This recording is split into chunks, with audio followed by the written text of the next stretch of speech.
মীনপালক বন্ধুসকল, আজি আমি কাৰ্পজাতীয় মাছৰ ভিতৰৰ 4বিধ মাছৰ মিশ্ৰিত পালন সম্পৰ্কে চমু কথা কেইটামান ভিডিঅ'টোত উল্লেখ কৰিম। পুখুৰী প্ৰস্তুতকৰণ কৰাৰ পিছত পোনা মেলিবৰ বাবে মীনপালকসকলে প্ৰস্তুত হৈ পৰে।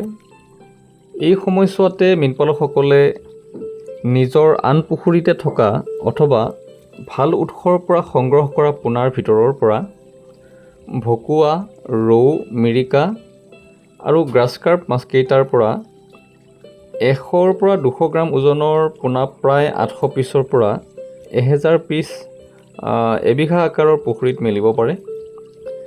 সাধাৰণতে ভকুৱা মাছে পুখুৰীৰ ওপৰ ভাগৰ প্ৰাণীপ্লাৱক, ৰৌ মাছে মাজৰ ভাগৰ খাদ্য আৰু মিৰিকাই পুখুৰীৰ তল ভাগৰ খাদ্য গ্ৰহণ কৰিব।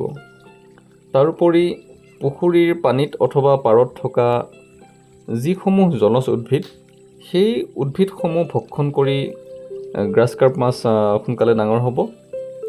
মীনপালক বন্ধুসকল, আপোনালোকে পুখুৰীত মজুত থকা মাছৰ ওজন অনুপাতেহে খাদ্য যোগান ধৰিব।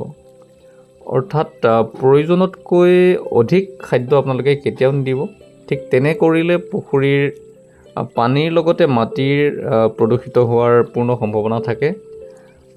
আনকি আপোনাৰ জোখতকৈ অত্যাধিক খাদ্য যোগানৰ ফলত কেতিয়াবা পানী প্ৰদূষিত হৈ মাছৰ মৃত্যু পৰ্যন্ত হ'ব পাৰে। 100 গ্ৰামৰ পৰা 200 গ্ৰাম ওজনৰ 100 কেজি মাছৰ বাবে আপোনালোকে প্ৰতিদিনে 3 কেজিৰ পৰা 4 কেজি খাদ্য দিব পাৰিব। আৰু এই খাদ্যখিনি আপোনালোকে এবাৰ অথবা দুবাৰত ভগাই দিব পাৰে। খাদ্য হিচাপে ভাসমান দুবমান দানাৰ সমান্তৰালভাৱে সাপ্তাহিকত খলিহৈ, ৰাইচ পলিচ, গুড়, প্ৰবায়টিক, ইষ্ট আদি মিহলাই যোগান ধৰিব পাৰে। যিসমূহ পুখুৰীত প্ৰাকৃতিক খাদ্যৰ অৰ্থাৎ উদ্ভিদ প্লাৱক আৰু প্ৰাণী প্লাৱকৰ পৰিমাণ বেছিকৈ থাকে, সেই পুখুৰীত মাছ সোনকালে ডাঙৰ হয়। তাৰোপৰি তেনে মাছৰ অধিক সোৱাদ দেখা পোৱা যায় বা অধিক সোৱাদ পোৱা যায়।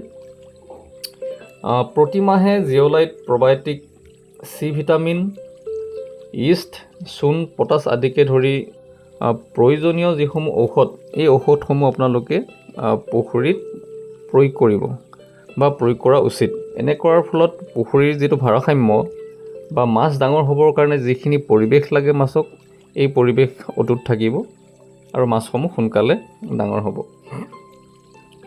মাছসমূহৰ সুৰক্ষাৰ বাবে যাৱতীয় ব্যৱস্থা গ্ৰহণ কৰাৰ লগতে পুখুৰীৰ পানী মাটি যাতে বেয়া নহয় তাৰ প্ৰতি এজন মীনপালকে সদায় সচেতন হোৱা উচিত। উৎপাদন হোৱা মাছসমূহ সময় আৰু বজাৰৰ চাহিদা অনুসৰিহে বিক্ৰী কৰা উচিত। বিশেষকৈ উৎসৱ পাৰ্বণ, বিহু আদিৰ সময়ত যিহেতু মাছৰ দাম বেছি পোৱা যায় বা ভাল হয় বজাৰ, সেই সময়ছোৱাত মীনপালকসকলে উৎপাদিত মাছ বিক্ৰী কৰি লাভৱান হ'ব পাৰে।